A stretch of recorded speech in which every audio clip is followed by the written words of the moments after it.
tourism, and agriculture.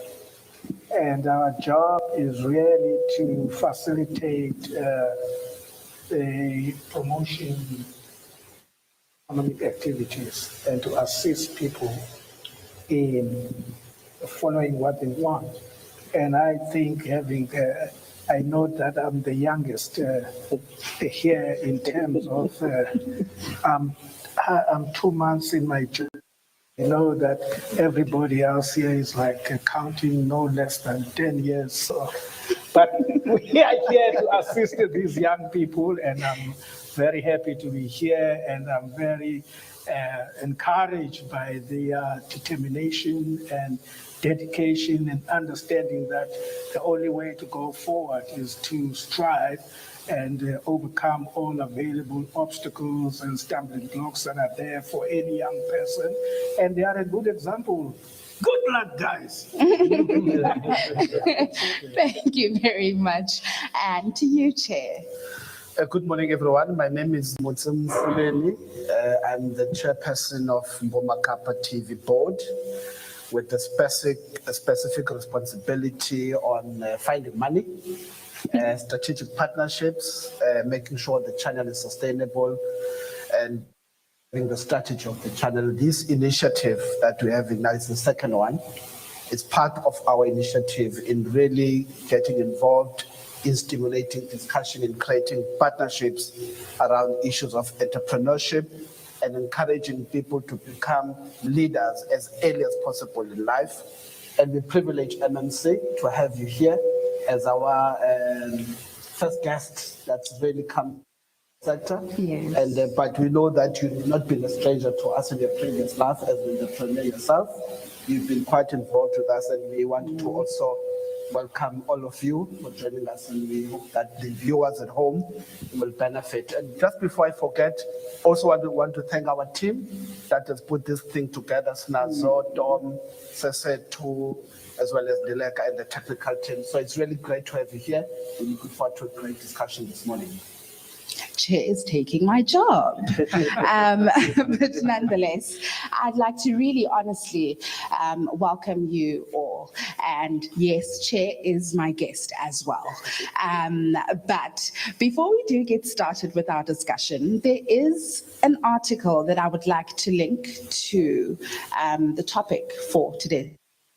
So if you can just give me a minute just to read the article, and then you'll understand as to why I'm linking it to the topic. So here it goes. Governments and businesses are facing a world that has been radically changed by COVID-19, and recovery will probably be marked by significant instability and change. But there is opportunity too, to recouple economic growth and social progress. For too long, governments and businesses have operated in solace, in economies that are neither sustainable nor inclusive, getting national economies growing again in the way that is efficient and results in more equitable societies will require that public and private sector leaders work in a more coordinated, seamless manner. Government can create societies that are stronger, more resilient, and more equitable. Businesses can propel this version by providing jobs, competitive advantage, and economic growth. Together, they can create economies and stimulously drive growth and lead to more inclusive societies that benefit all. Now, our topic for today: how can businesses survive post-COVID? This is the toolbox conversation with, of course, my lovely panel, Lunga, Derek, Akona, Mr. Jack, and Motse Fuleni. So welcome. Now, first of all, let's get started with our conversation by talking about the comment that was made that hit the entire world with shock. Last week, at the State of the Nation address, the President mentioned that it is the private sector's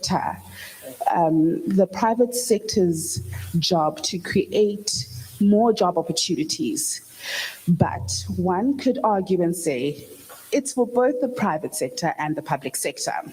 Now, how do we join those two? And what is your take on who gets to create these jobs? Is it the government's job to do this, or is it the private sector? Let's start with you, Longa. Just to briefly tie to that article that you've read before I briefly answer your question.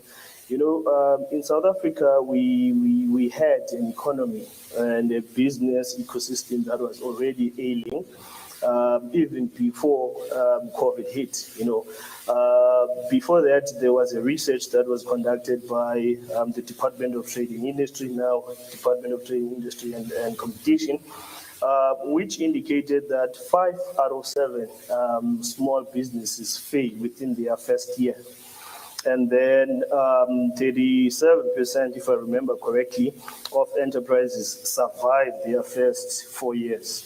It goes further to indicate a shocking 9% only survive up to 10 years. So that was the reality even before COVID hit us. And then COVID hit, it further exacerbated the unfortunate position that we were in. But to come to your question, you know, the government's role is to provide conducive in a conducive environment so that businesses are able to play within that conducive environment. Yes. So the question therefore is government really playing its role of providing that conducive environment for businesses to thrive, you know? Yes. And I think the response, or at least as I see it, is a mixed yes and a no, you know, because, for example, we work with a number of institutions. There's one government entity that we were working with to assist collection of application forms for funding purposes. And I can tell you, the documentation that was needed was a stack this large, you know, just compliance and required documentation.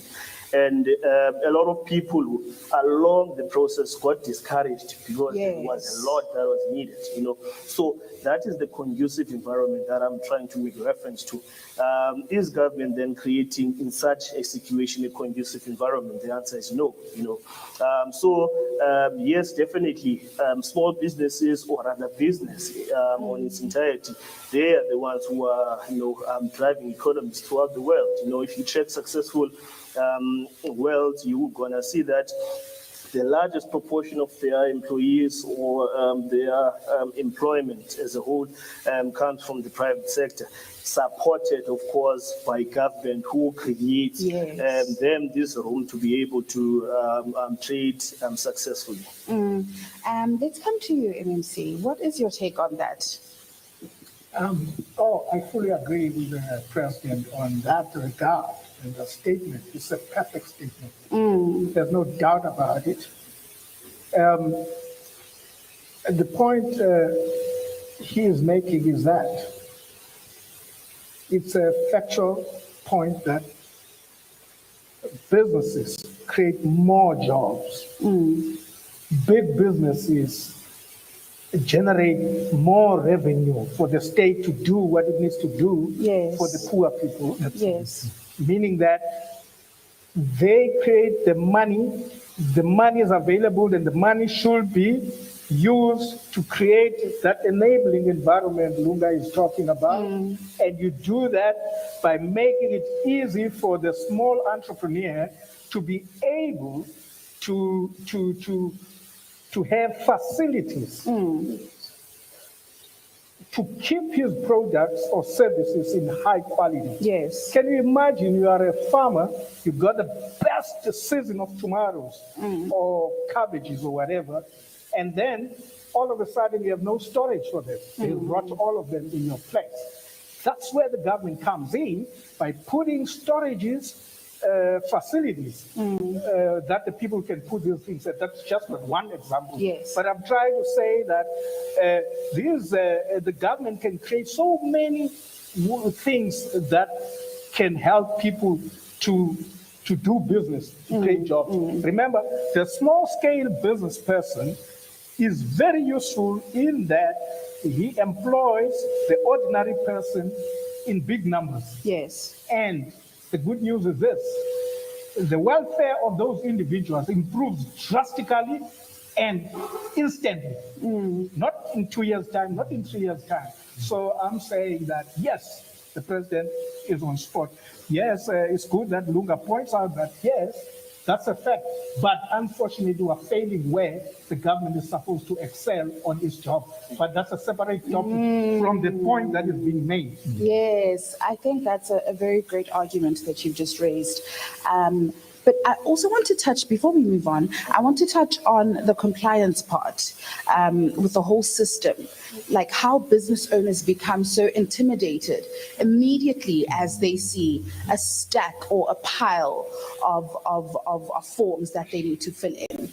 How far do you think we are in improving the system and into just helping business owners and assisting them in not getting intimidated and also having the correct paperwork for their businesses? Well, yes, this is what we call. In South Africa, our enthusiasm of excellency sometimes leads us to trip over that. We trip on. For example, this whole thing of perfection, where no perfection is necessary, but you need a job done. An example, here they can tell you that to move, if you're going to have a truck to move the dirt or whatever waste outside here, you must have a 2021 truck to do that. No. Give the job to a person who claims to have a truck and who says he can do the job, and you choose them. Okay, you're going to come 100 of you. The one we chose, no matter what his truck is, let him do the job. How do you control it? If he fails in the job, you take him out. There's another one on the second. And then if that's all what we need to do, and everybody is going to be perfect.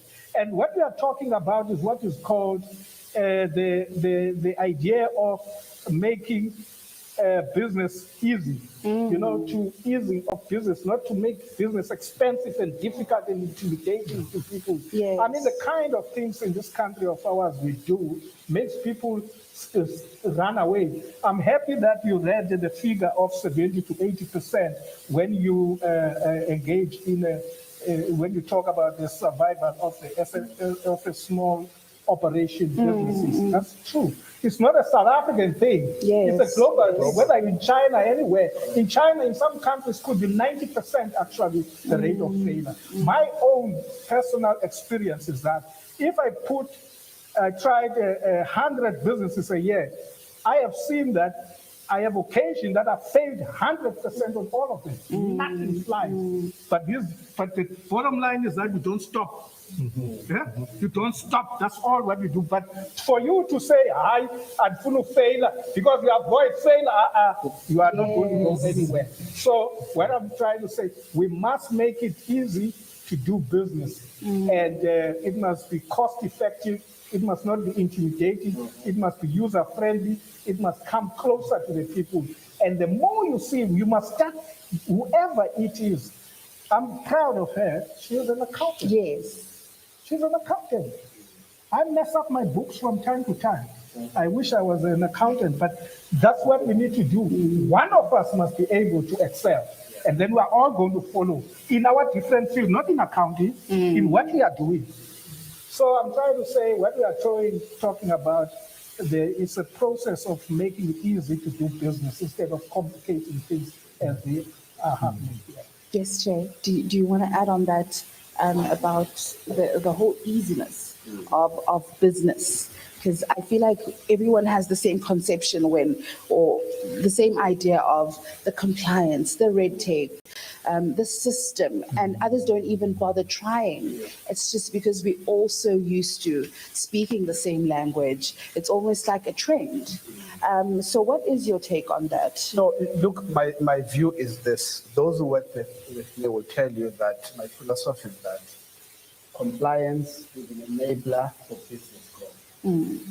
Just don't see, let's take financial compliance and be specific, whether it's financial compliance or compliance related to the sector that you are in. For example, I work with SMMEs who are in the fiber rollout environment. Compliance there is that you must have a health and safety file. Yes. You can't go to the bank if you don't have the basics for your sector.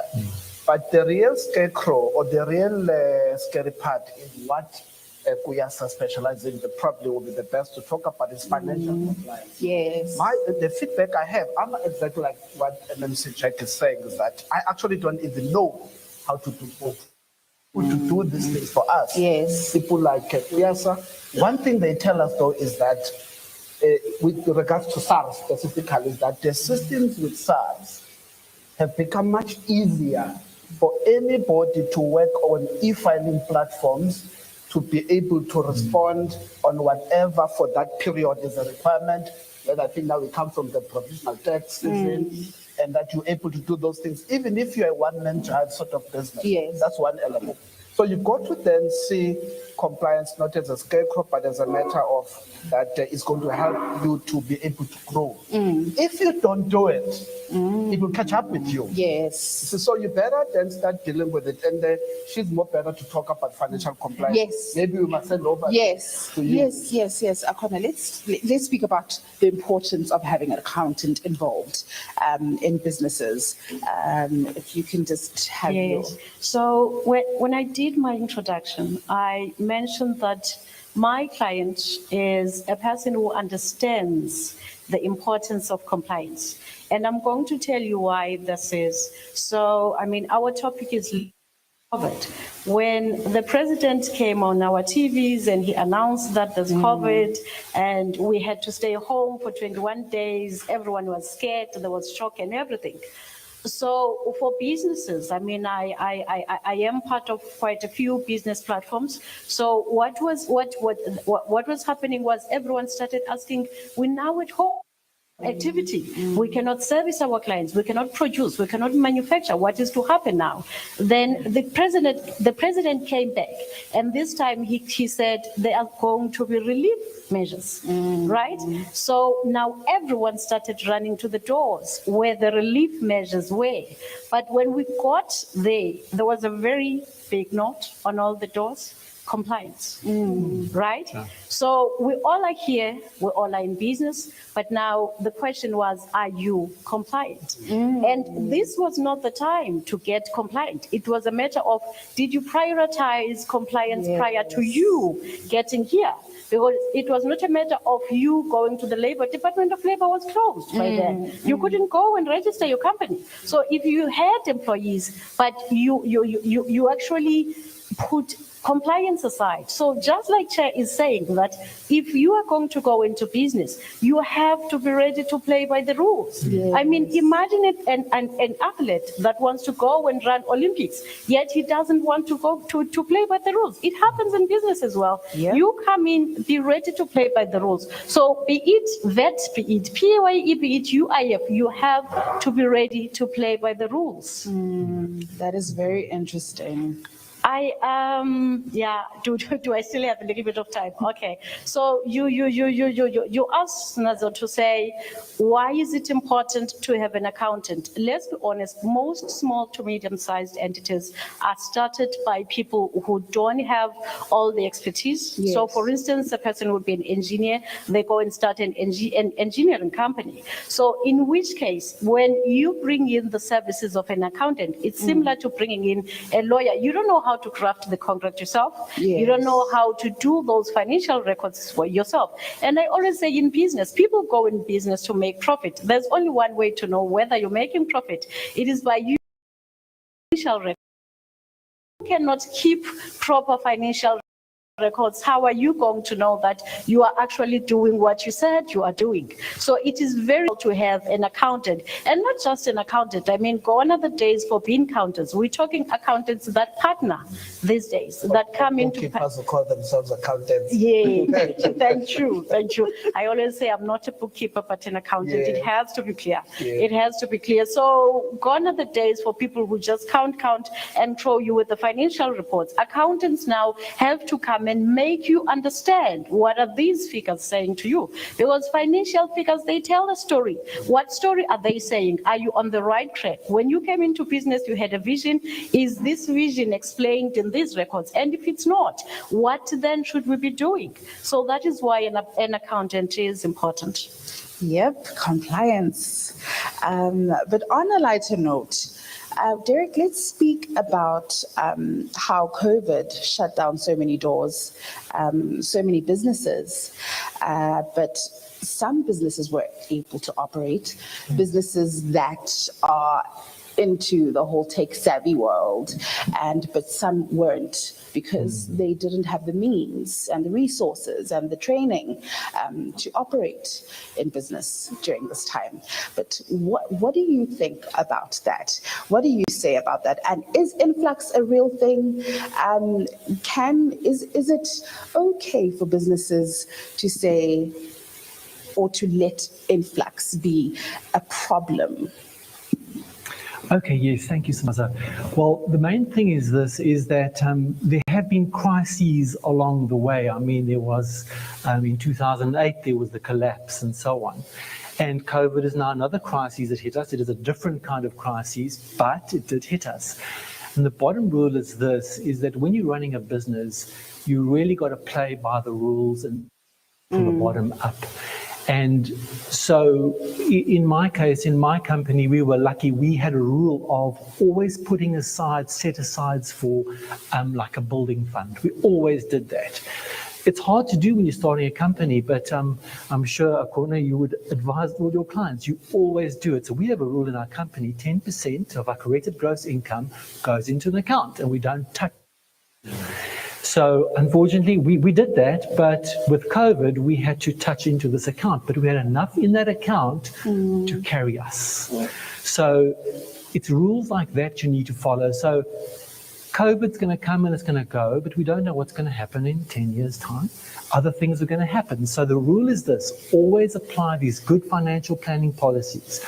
Always make sure your business is documented so that when people go, other people can come in and take over their places. It's another thing we learned as well. So there are all these rules we should apply. And I think the businesses that made it are those who had these strong, strict rules. Some people were growing too quick, didn't worry about this, don't worry about an accountant, don't worry about this, let's take a chance and take a big loan. When it's not wise to do that, you should follow good business principles. So my feeling is that if you really go for blood, follow all principles, as you say, be totally compliant, know where you stand, have statistics of where your business is going. So you know, if I lose 50% of my customers, how much money am I going to lose? How far will I go into the future, etc. So I think those are the things which help you survive. And being in a business is playing a game. And the game is you can win and you can lose. But if you play it sharply and play it well, and you should just do that. And I think that'll protect us from things like COVID and so on. That was my take on it. And we were lucky. We were able to actually employ people during COVID. Some people lost their jobs and we could employ them and use them. So also try and ride with the surf. You know, it maybe looks like it's not going well, look at it and see. I mean, lots of computer companies like, Zoom, their profits went up hugely. Okay, it was quite lucky, but they pushed it, you see. And even for us, we suddenly couldn't face-to-face meet our clients. We were worried about that. But then we all went on to Skype and Zoom meetings. And funny enough, right to this day, we don't meet up anymore. We just use Skype and Zoom meetings. So we adapted. And there's this big adaptation. So again, you have to look and see what's happening, have your company under control, have it monitored, know where it's going, and I think you can protect yourself there. Yeah, definitely. But let's speak about recovery. What do you think the main focus of businesses from here onwards should actually be? Yes, I think that this is what they should do. They should go back to the roots of the business and find out where are they not following all the right business practices. In other words, are they making sure there is funds for the future? Are they looking into the future? Are they actually making sure their employees are trained? Another point is this: I learned the hard way. Keep training your employees. They must learn more. They can't be static. People like to grow, they like to change. If you don't do that, you're going to lose them, and also you lose this efficiency. And you're wasting the most valuable thing you have, it's people. Yes. It really is. Yes. So I think in the business, I grow the people and get them excited, get them more interested. If they show ability in an area with more responsibility, grow them there, and they love it. Some people do like to sit and do something specific. Well, that's fine, but still get them educated, because the more they learn, the more they get to learn, and the more benefits you have. Best proof against the future is also in this quieter time, maybe for some people. Learn more. We did that. We just went on more training courses in our company and got some people to do stuff they didn't think they could do, and now they can help us even more. Yes, and for you, MMC, let's speak about how you think, or what you think the main focus for young should be during this time as they start to recover from the pandemic around this time. Well, the COVID was really something that would have been way better off without it. Because as Olum was saying, it messed up an environment that was already messed up. But nonetheless, in difficult times, we had no choice. We must fight to get out of the tight corner we are. Yours probably is not just to fall and forward and just close your eyes. Yes. It's to find a way out of it. And I think the youth needs just to put the pressure on the right places.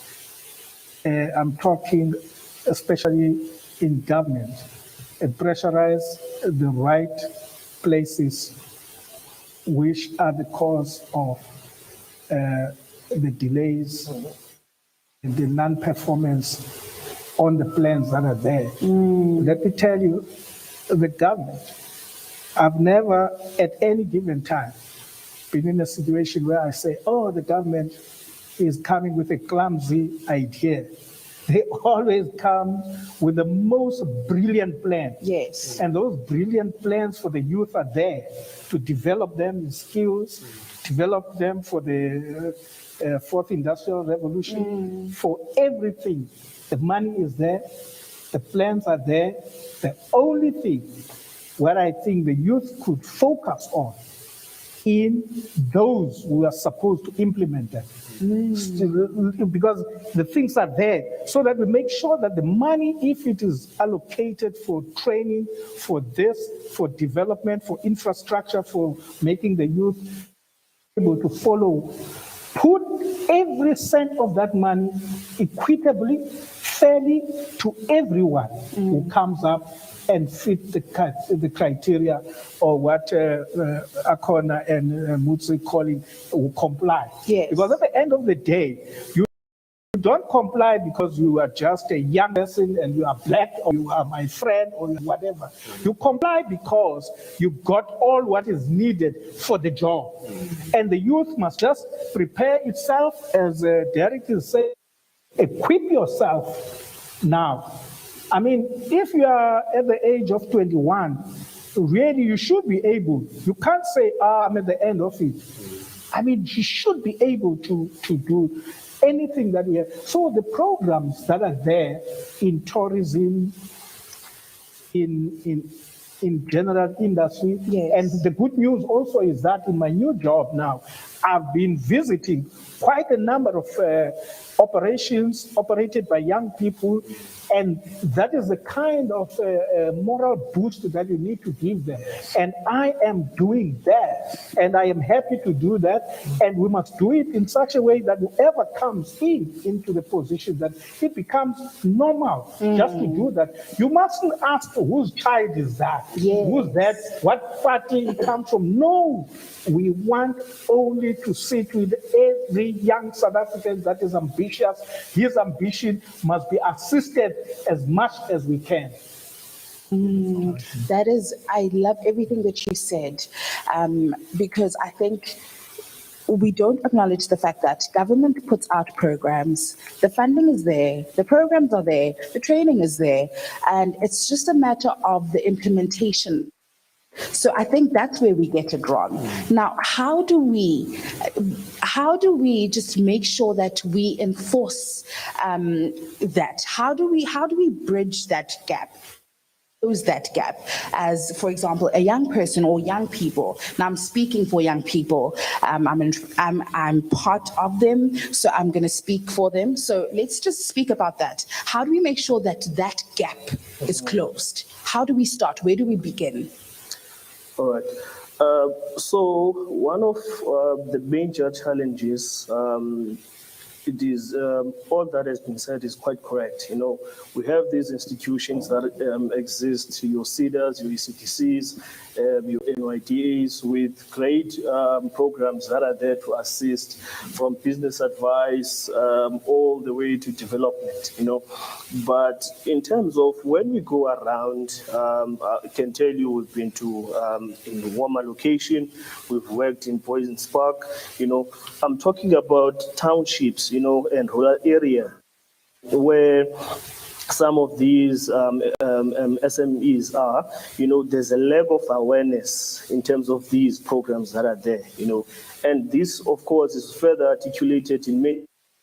You know that some of these businesses are sort of stagnant because they are not getting that assistance, and it's not a matter of that assistance is not there, but they do not have the knowledge. I mean, for example, there are about 340 institutions that support enterprises in South Africa. 142 of those are in the capacity development. You know, yes, it's not enough, but they are there. You know? So I think we need to accelerate distribution of the information, you know, about this assistance that is there, so that an ordinary enterprise can be in a position to wake up and go to NYDA or make a call or write an email, in knowing that this particular problem that they have or question, whatever they have, you know, they are able to get a business advisor who will be able to sit down with them and try to, you know, come up with the solution and also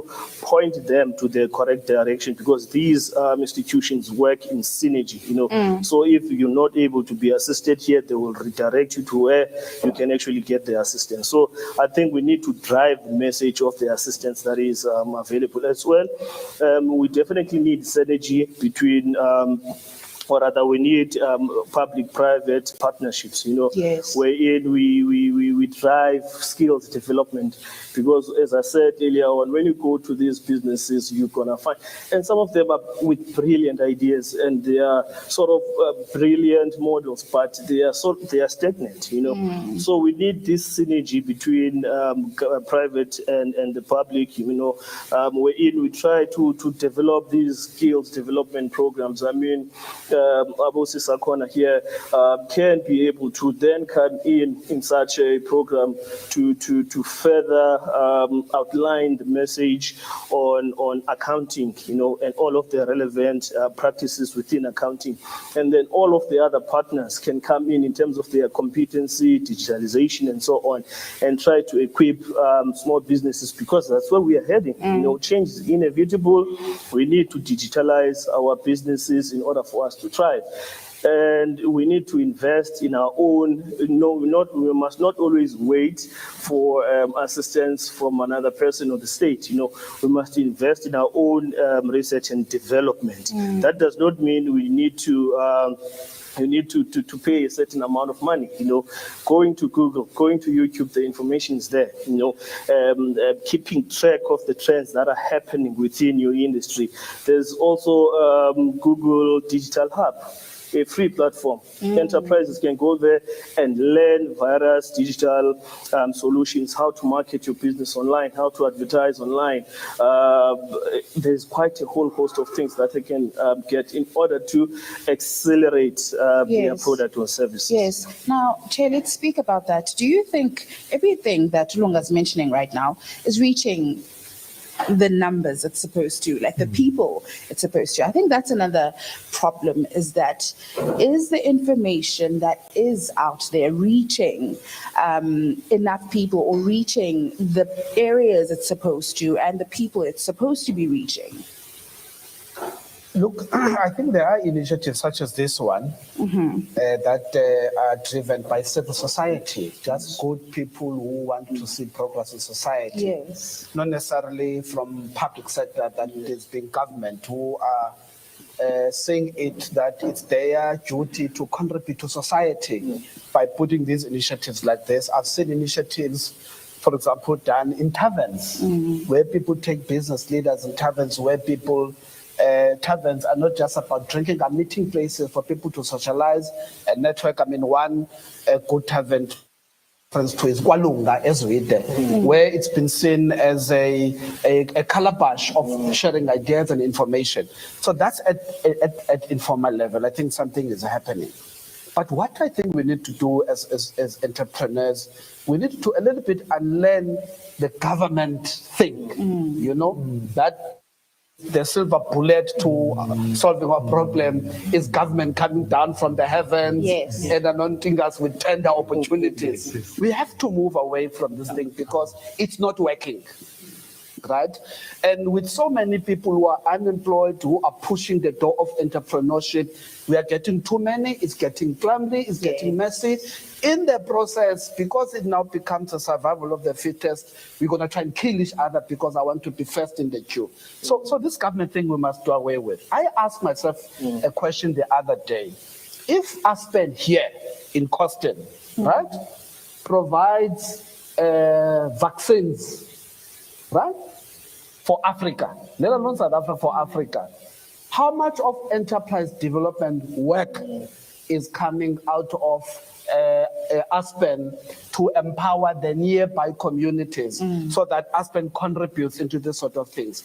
Maybe the question is, have we gone to Aspen to introduce ourselves to their purchase manager or their enterprise development specialist? Because at least we know one thing, that government has created an opportunity for us that all companies now in February, everybody is running around to give a report on their enterprise development spend before financial year ends, end of February. What then happens, because we're not kicking that door, they end up taking soup kitchens, structure them in a particular way, and say that's where they're doing the empowerment community spend. Monies that should be coming to part of what the enterprise development benefit is skills, which is we need for us to grow.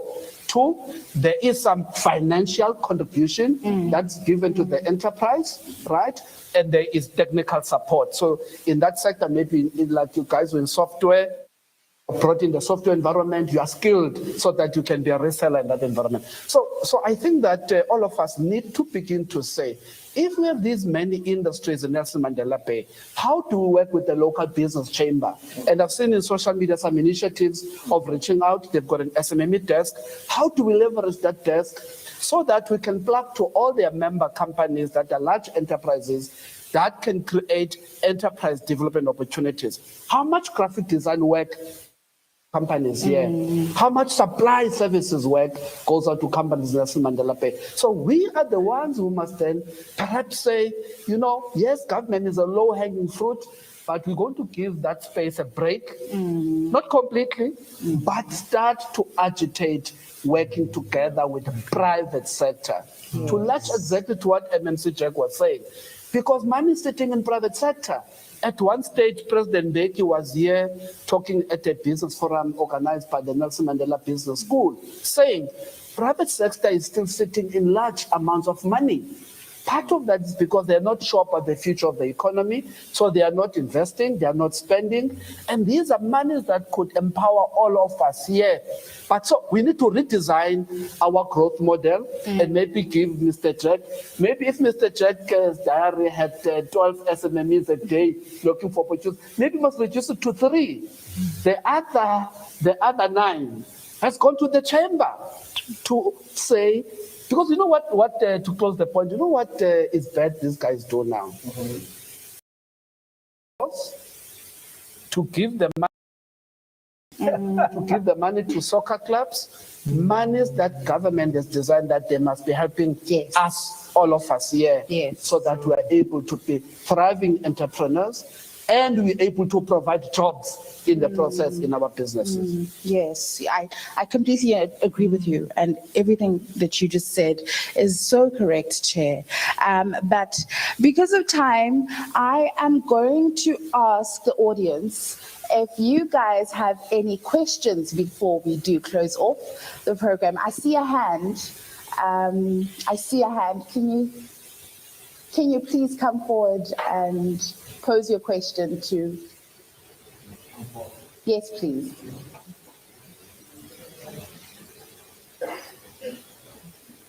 I see another hand. All right, you can just stand right. That's an important man. Nyauza. You can handle my mic.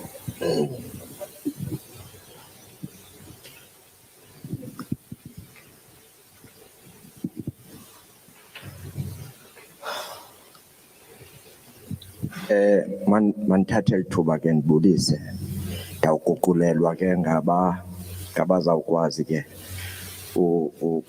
ukuthetha. Okay, mandithathe ke elithuba nam ndiphose esivivaneni. Into mna endibhaqeleyo ndibhaqe into yokubana imizamo iyenziwa, kodwa kufaneleke into yobana kubekho abantu abavala ezi gaps zikhoyo. Sine-university apha. University inayo yonke into efanele uba inceda abantu ngayo, kodwa university ayibonakali apha ekuhlaleni. Sine-ward committees ezikhoyo apha ezifanele into yokubana nazo ziyanceda. Sine-libraries ezifanele uba zithetha ngalo digital but ziyavandalizwa. Inye ke into endicinga uba ifanele uba iyenzeka into yokubana kuqhotyoshwe ezi gaps zikhoyo, zabe ziqhotyoshiwe yonke into iyakwenzeka. Abantwana in the past bebeyifumana i-information kwi-libraries, but today all libraries are vandalized. If uthi no mabangene digitally, kunzima kwakurhulumente unika abantwana umoya, so awukwazi uthetha ngodigitali engekho umoya.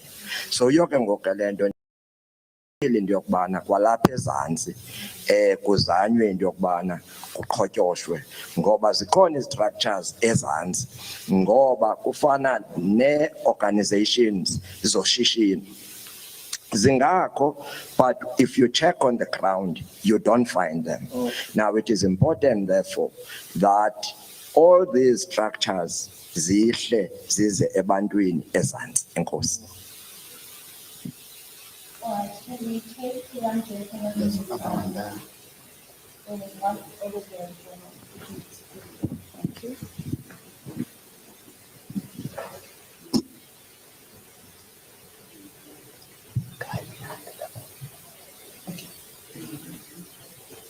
Hi. Good morning to the panel and to the presenter. My name is Rodney. I'm based at the Nelson Mandela Bay Innovation Hub. I'm just speaking as a sales coordinator, partner company H-Boy Entertainment.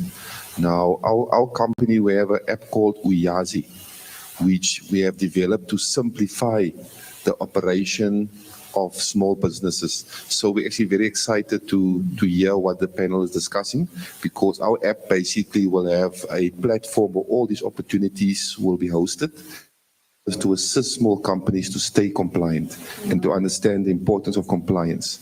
So we thought we'll just make a comment to the panel that we have already looked into this problem, and our solution is in a very advanced stage, and we hope to have it out there in the market very soon. So we're very interested to maybe have a chat afterwards. Thank you. Yeah, there's one gentleman behind the side.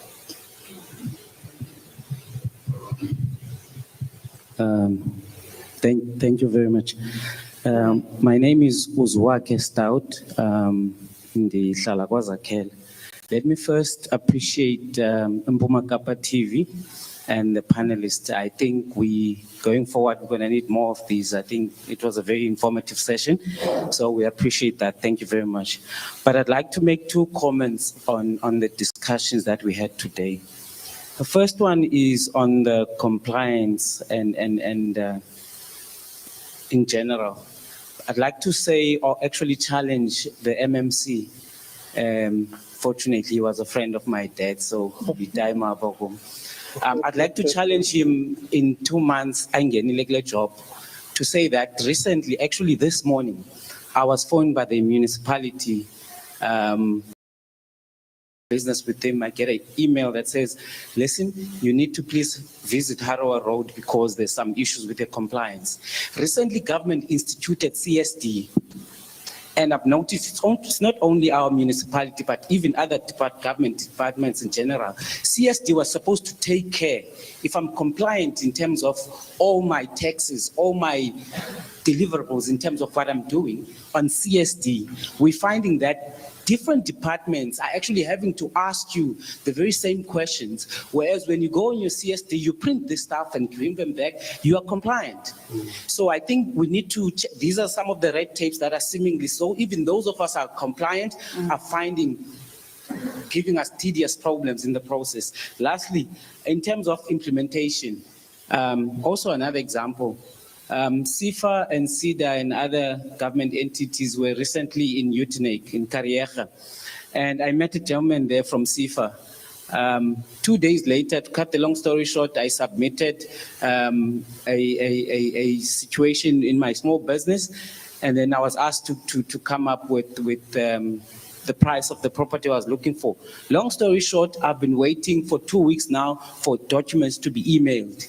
So I think in terms of implementations, I'd like to suggest that something that the president stated when he came into office, which seems not to be taking place. There is no monitoring in our systems as a country.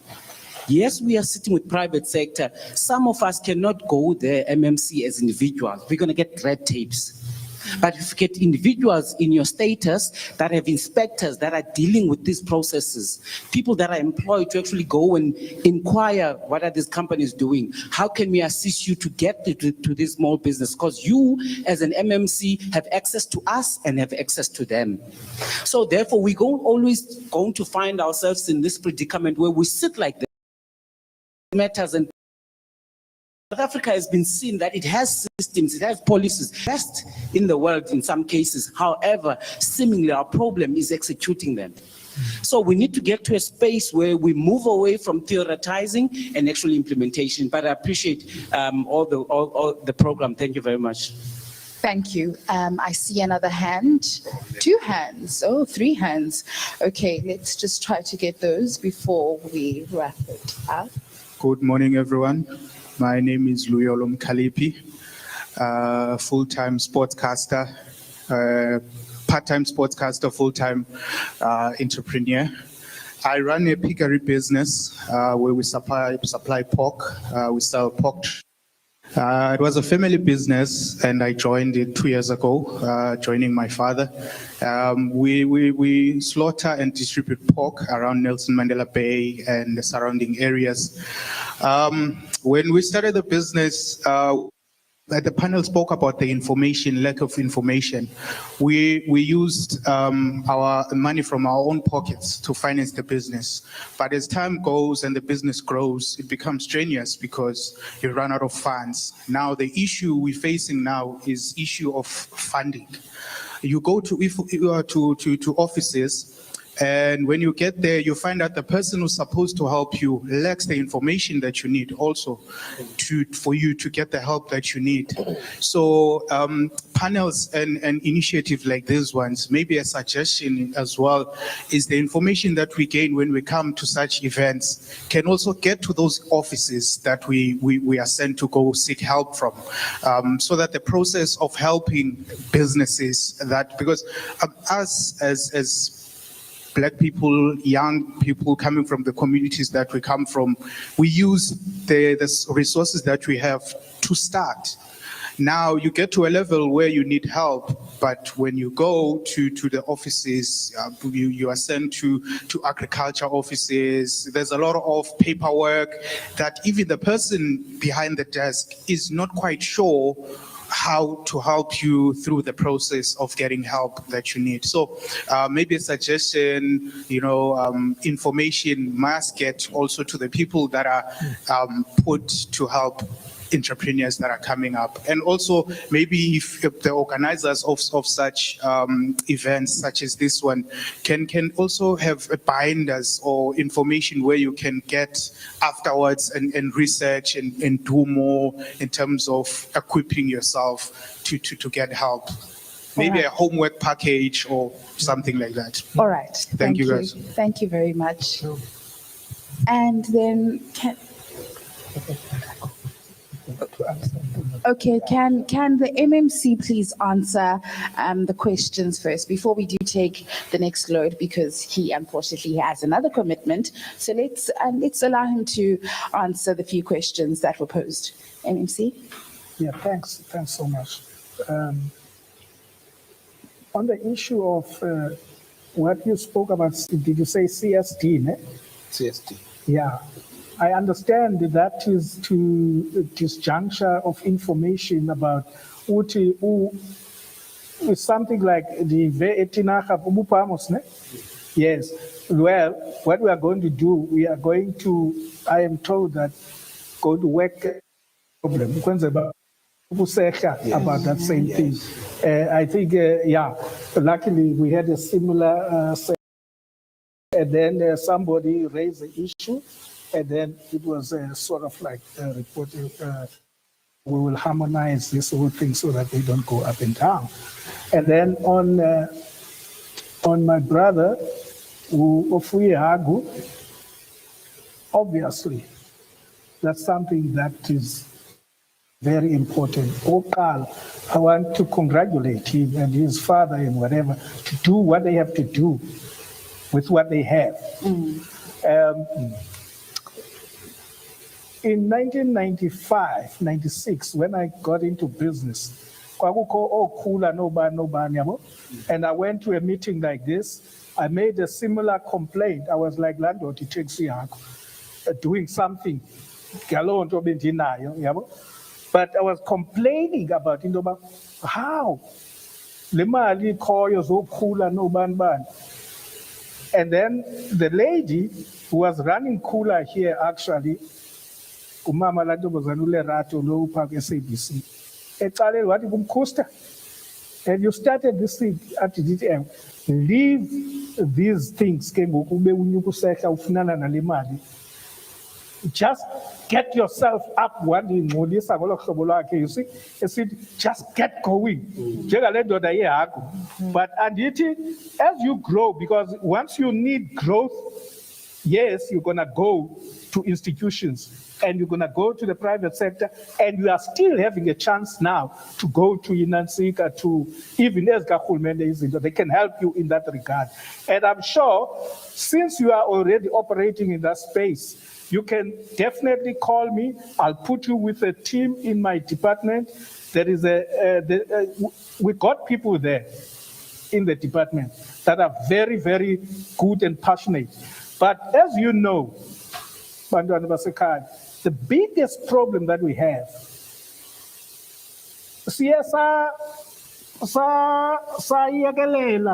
What we did, we relaxed standards for ukuvana uthandwa ngumuntu wonke, because kaloku when I tell you do the things right, awunawuthatha lo msebenzi because awufundelanga and awuzu-understand. Hayi ndimonela bani okhusta bafuna uba ngaba bathe qhafu nitsho ne. No, it's not about that. That's now you're complaining. It's true. You arrive umuntu bekiwe pha akakhala, he doesn't even make an effort because the things are so complicated for him. So vela nje uyaphangela but ugciniwe. So that's why many of the things are not happening. So please bear with us. Some of us now, because okay, sibadala, we don't need any uthando nolwando nina. We are just going to have to do. We are just going to do the right thing. By the way, let me tell you this, guys.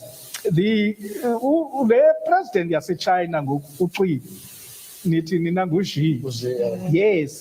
Now there's a book about him. Funny enough, a friend of mine sent it to me, and I'm reading it. It's amazing. This guy got sent to, as he was growing into the political,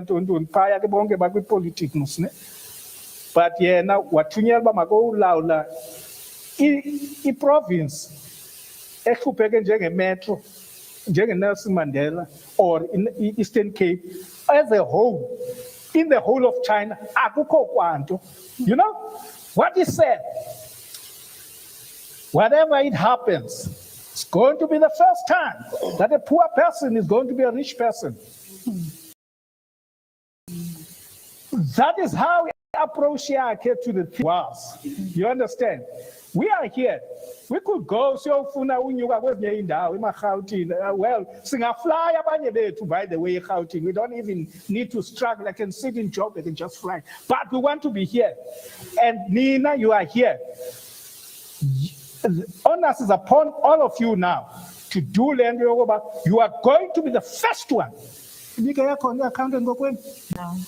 Matchmaker, business, ubeke wakho uchairman we-TV kokweni, ubeke wakho umuntu o-hosta lento kokweni, u-Oprah wakokweni khona. So what? Now, uthi ke uG, uShe, whatever, uthi just one of the quotes from the book because I was reading it because this guy is such a genius. I mean, look how great he is now. At the time, he was a young man like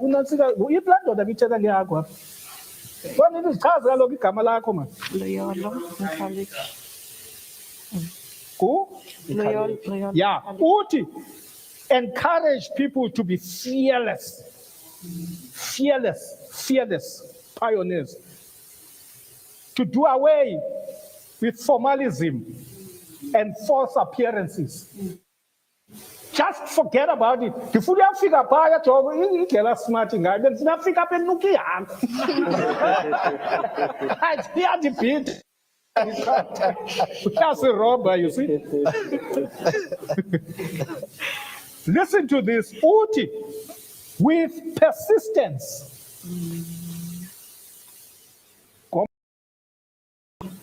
even water droplets can drill through a stone. So, point also, you know, this is China, guys. This is 1970s. After the program, after 1978, you're 81. Yes, forget about government. Even if the government can help, make forever. So, try your level best, go to the government and ask for these things, but don't stop. Now, keep on. And I always say, always make sure you fall forward like a rugby. Way to win a rugby game, you have to fall forward. You can't fall backward. Yes. Thank you. Thank you so much, MMC, and we do understand that you do have a commitment. So thank you so much for taking this time. But unfortunately, we have run out of time. So, but please do send us those questions that you might have. Drop them on our page, and then we'll make sure to put you in contact with the people that can assist you in whatever questions that you may have. But I'd like to say thank you so much for attending the Entrepreneurship and Young Leaders Summit. And I'd also like to thank my beautiful, amazing panel for today, because without you, this wouldn't have been possible. So thank you so much for coming. MMC, thank you so much. Derek, thank you for coming so far. Thank you so much. I do appreciate you. But unfortunately, that is all that we have for you for this one. I can't wait for the next one, because the next one will be another topic, and of course another panel and another audience. So let's just see what we have for you for next time. But for now, from myself, Sinazo January, it is thank you. If I may